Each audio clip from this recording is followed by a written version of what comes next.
এখন আমার হাজবেন্ড খাবে আলুর দম, তো আমি এখন আলুর দম রান্না করবো। এখন পেঁয়াজগুলো লাল করে নিতেছি অলরেডি,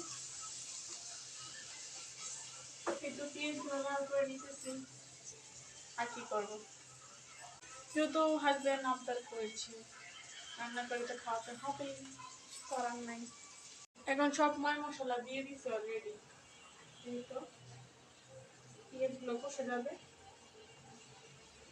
কষানো হয়ে গেলে আমি আলুগুলো ছেড়ে দেবো আর কি। এই তো আলু কেটে রেখে দিয়েছি অলরেডি, দেখো। আর এখানে ধনিয়া পাতা কাঁচামরিচ কেটে রেখে দিয়েছি। এই তো পেঁয়াজগুলো ভালো করে কষাবো।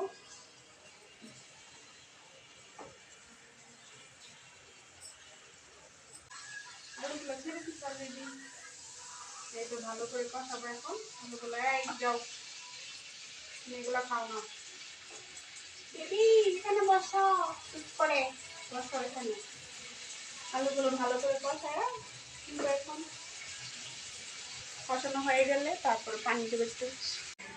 এখন দিয়ে দেবো ধনিয়া পাতা কুচি। এই তো হয়ে গেল আমার আলুর দম।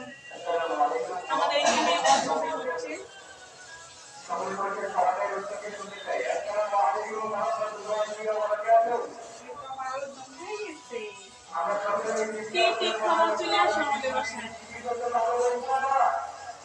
এই তো আলুর দম রান্না হয়ে গেছে কমপ্লিট। এখন হাজবেন্ডের জন্য বাড়তেছি।